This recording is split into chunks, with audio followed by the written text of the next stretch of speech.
Large hull, one claw, flying purple spaceship here.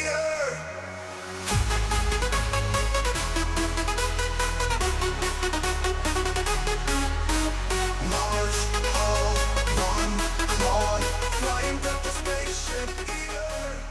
There's a bunch of Warbonds to go over, so let's get into it.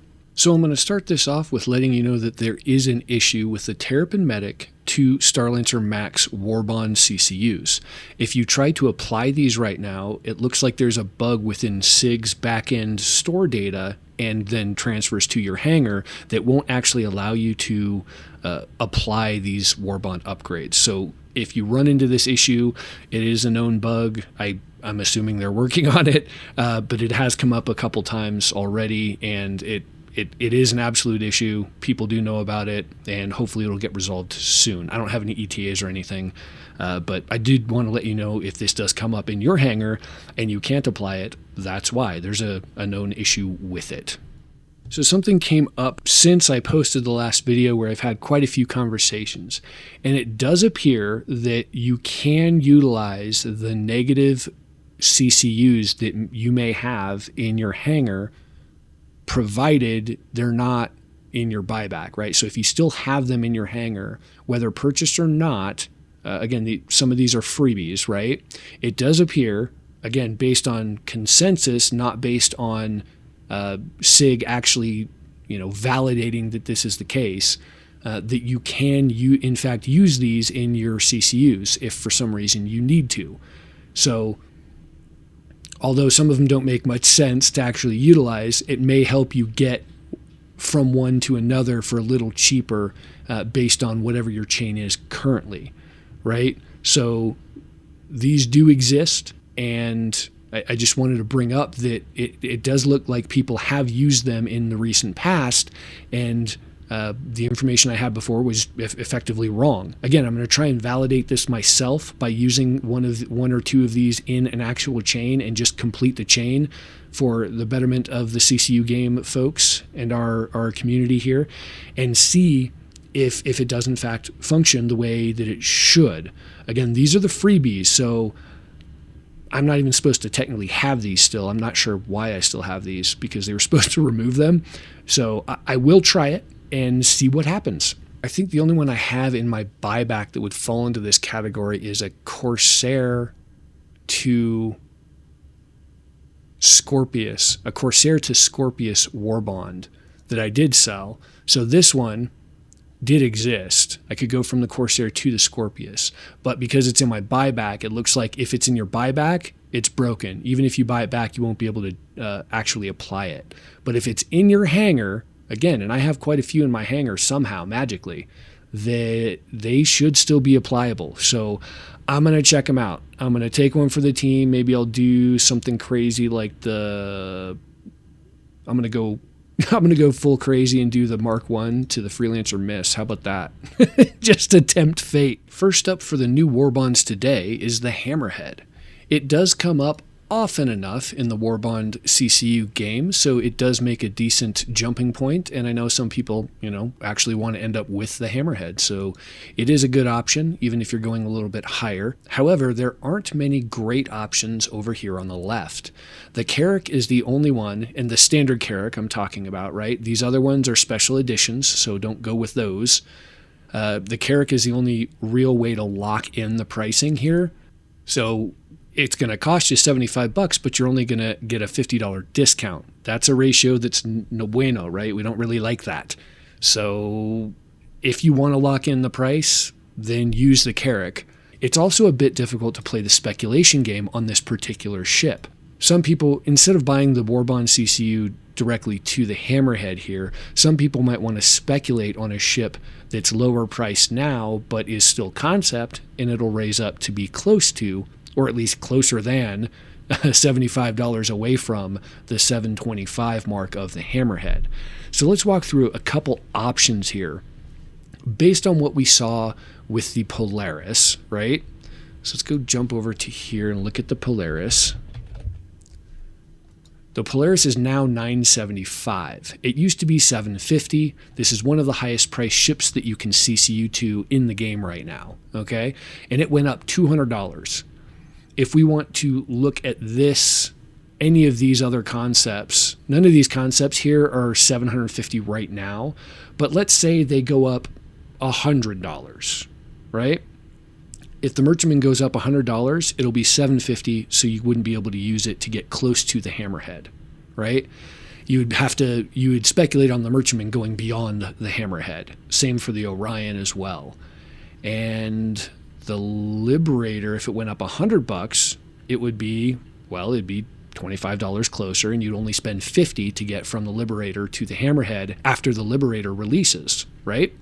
So that might be one way to go. But if you're thinking, well, the Liberator is probably going to go up by $150, or even the $200 that we saw from the Polaris, this wouldn't work. You'd be at $775, which again goes beyond the Hammerhead pricing. Same thing for the Arastra, it's $575. These are where the speculations really come into play. If you think that the Arastra is going to go up $150, then you'd be at what?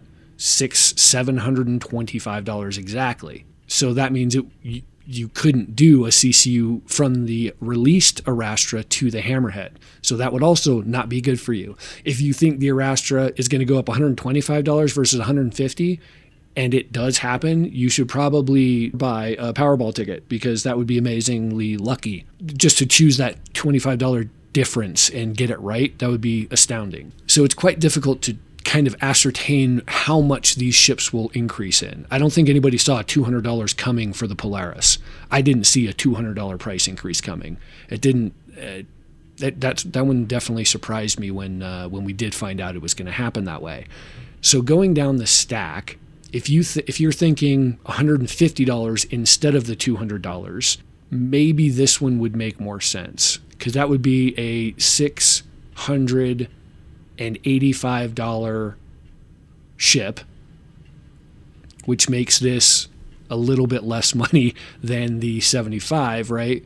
That makes it a little bit less than what you can get the Warbond for right now, right? We'd be talking about $40 in a non-Warbond CCU from a released Ironclad at $685 versus the $75 Warbond CCU right now that you can get from the Carrack to the Hammerhead right now, again, today. So again, those are the kind of things you want to weigh when you're talking about speculation. But the only way to lock this price in right now is the $75 upgrade from the Carrack to the Hammerhead, unfortunately. That's a huge jump, and there's not a big discount for spending $75. It's just not a great Warbond right now. That's what it boils down to for the Hammerhead. We do still have the Reclaimer today, so I'm going to go through this one again because I made a mistake.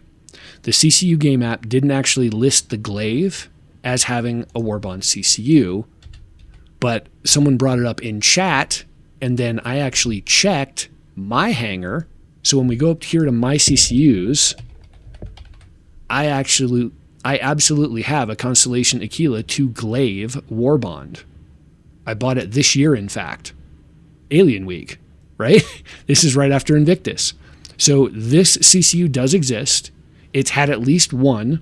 Again, going back through my memory, I probably would have more than one if it had happened more than once. But I don't actually know how often it hits, because CCU Game App doesn't have that. My guess is CCU Game App, however they pull their data out, doesn't have access to some of the unlockable ships, right? For whatever reason. This is a mistake. The Constellation Glaive is absolutely the best choice to lock in this pricing on the Reclaimer. It's only 25 for 25. That's a 1-to-1. So it's not great, but it is the best. It's the worst kind of ratio that we'll accept as being a decent discount. So, and it is $25 off. So there you go. Other than the Glaive, there are other options here. Constellation Phoenix is out, though. This is hull limited ship. Endeavor's concept, not a great idea. Crucible, not a great idea for the same reason. Emerald is time limited ship that you can't CCU to. I almost said hull limited. It's not hull limited. It is a time limited ship that you cannot CCU to. Starfarer Gemini would make the next best choice. I think there's probably some folks that have those in their chains as well. But again, you're paying $35 for a $25 discount. Not a great option here. There's also one more option that I think may have been overlooked. You could get the Starlancer TAC concept CCU that would cost $15, and then you could speculate that the TAC would get much closer to the $400 price point of the Reclaimer, or maybe even just skip the Reclaimer entirely, and that's only a $15 spend. So that's one way to play this kind of link in one of your chains that you may be looking at the Reclaimer for right now. That's just one more way to play it. And again, full speculation here that the Starlancer TAC will get close to or beyond the $400 price point. It's tough to gauge what we're going to see with prices now.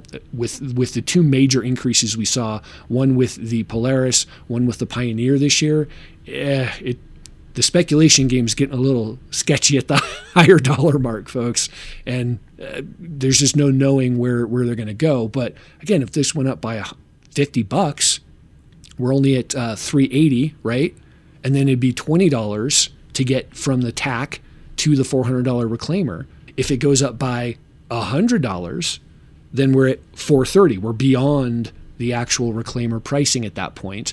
So this would have been a much better deal because you would have spent $15 and you would have gotten, again, I'm estimating, you would have gotten $85 worth of discount out of that particular CCU if you could put that into your chain.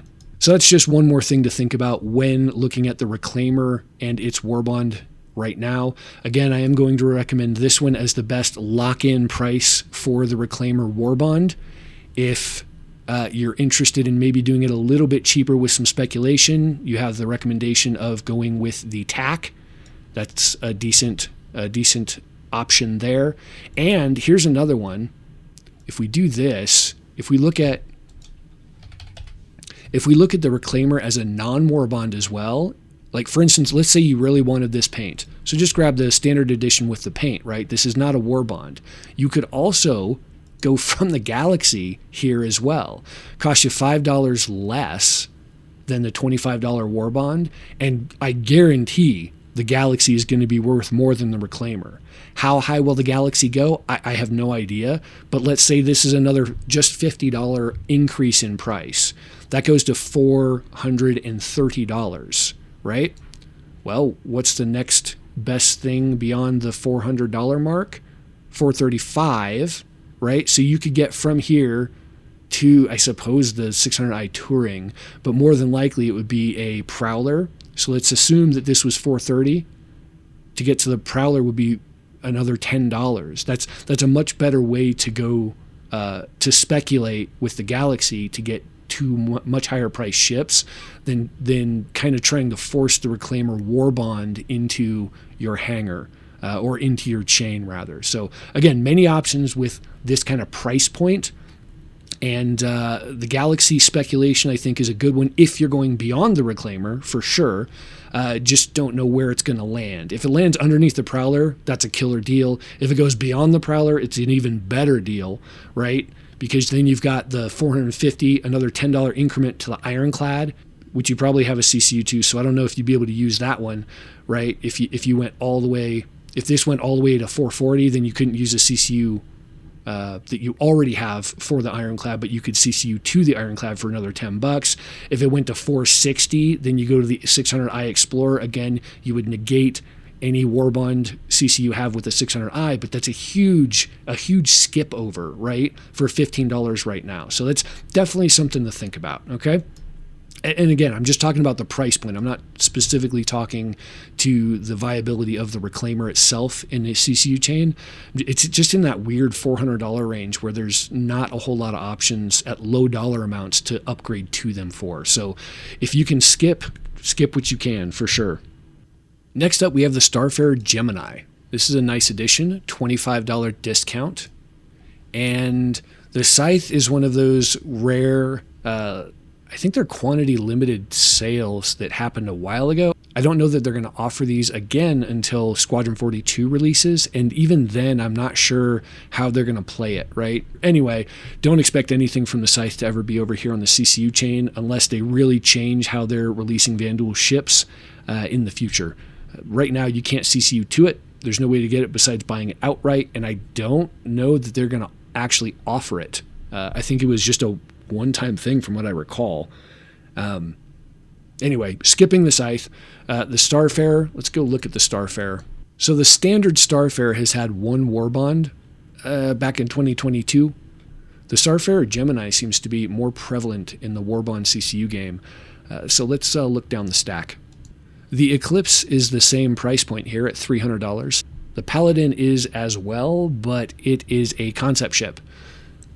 So this is not going to make a great option. This will be probably way more than a $340 ship when it releases. So I would say let's go look at the CCU game for the Eclipse. Let's look at the Starfarer itself. Just one Warbond again, right? And the Eclipse has had a plethora.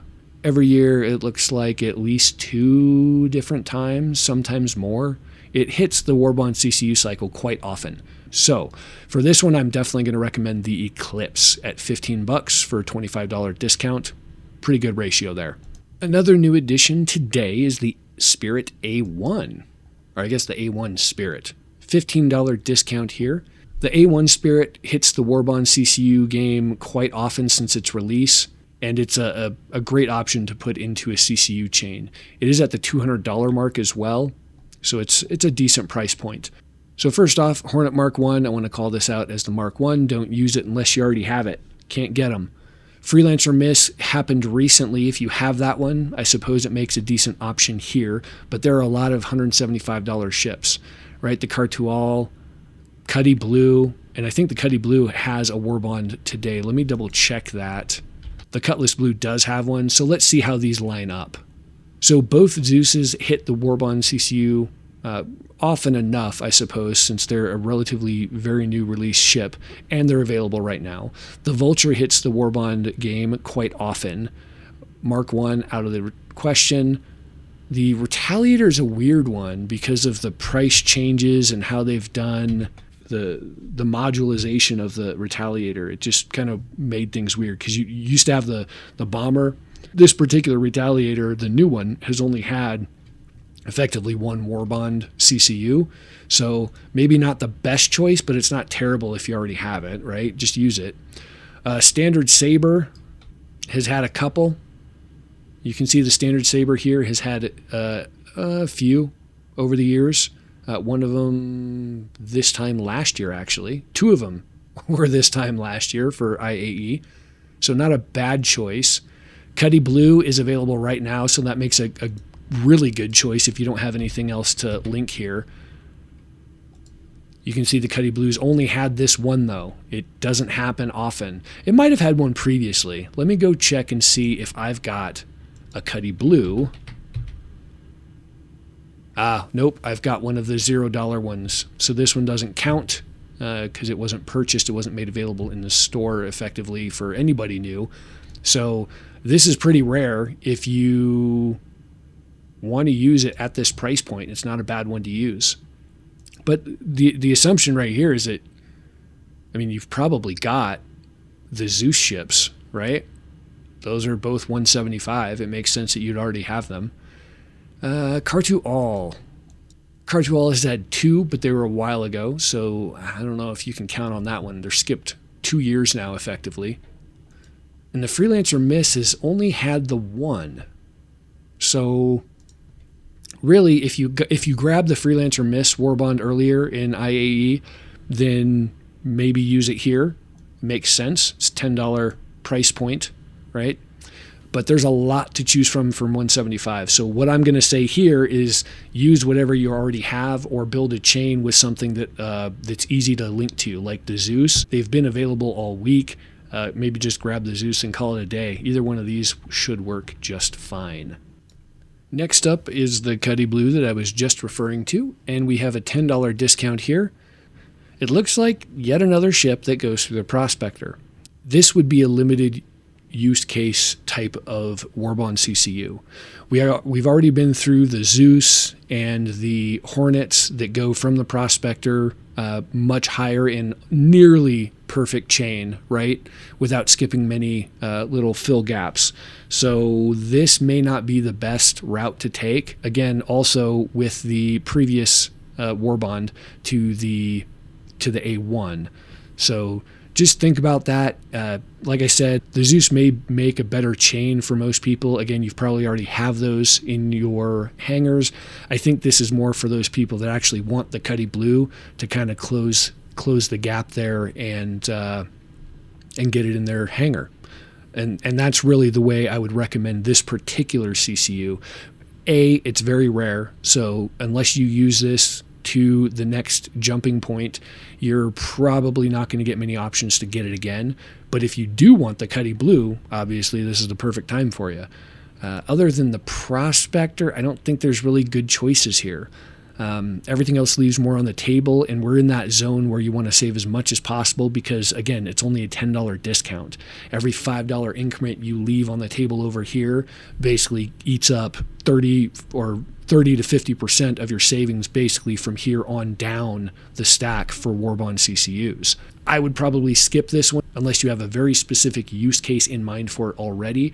I wouldn't just buy this one to maybe toss into a chain at a later date. I think the Zeus and Hornets make a better use case there. So there's not much else going on in the store at this time, especially for Warbonds. Most of everything else is basically the same. But I would like to bring up one thing that I was pretty sure was going to happen. So last year, all of November, they made $28 million on Warbonds, CCUs, new ships, whatever. Everything that was purchased, and probably including subscriptions, was $28 million. This year, I think very partially due to the lack of great Warbond CCUs, they made $8 million less. Right? Now, I'm not a fanboy of how much money they just make and spend for this particular company. I do wish things were done differently, but hey, I'm not the CEO. I don't get to make those decisions. But I would like to point out that a lot of us that play the CCU game are expecting to get actual CCUs during these big events. And look, clearly they're not making as much, and clearly there were far fewer Warbond CCUs available this event. So I don't know, maybe they could do something around there. Maybe they could help us help them. Like, I'd love to spend more money on some lower end CCUs, anything from like $150 down, anything on like the Prospector on down, basically. I'd love to spend some more money, but there's nothing that's showing up, so I have nothing to spend money on. Just saying, Sig. If you happen to see this, I'm sure you're going to have internal meetings about profits, etc. for the month of November, which is traditionally your biggest or second biggest month of every single year. If you look back through time, this red section is always November, and this orange section is May or Invictus. So Invictus versus IAE. IAE is always bigger. I think there's no exceptions to that rule except this year. So think on that. IAE is supposed to be about the whole gamut of Warbond CCUs. Now I'm hoping maybe tomorrow and the next day we get even different ones. That would be cool. That would solve this dilemma, but it would still, happen in December versus November. But I think if you offered more at the lower range specifically, you'd help people start the CCU game. People that might be joining the game now, maybe they can get a hover quad for a referral. Maybe they can get an MPUV cargo for a referral. But from $35 all the way up to, let's keep scrolling. Let's keep going here. Let's keep going. All the way, scroll down, keep going, all the way to the Prospector, right? Look at all those ships. Look at the size of that gap. It's huge. We're not even there yet. There we go. There's a Prospector. There's a lot of gap between the Prospector and the MPUV cargo, and there's virtually no Warbond CCUs to get from here to here. Let's say one better. Let's say they did exactly what you kind of want them to do, and they bought a Pulse, or they bought the Atlas, or they bought the CSV, because they can still get the CSV Warbond right now. So let's say they got that. The gap is barely different. We need to have these lower end Warbonds so newcomers to the game don't have to spend $100 to get from the CSV to the next most likely Warbond. We have to fill those gaps, folks.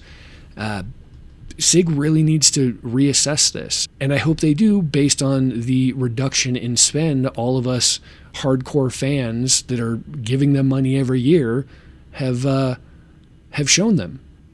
Anyway, that's my 2 cents. Oh, crap, that's somebody else's tagline. Right, that's it for me, guys. Catch you next time. Zi-Tek, out.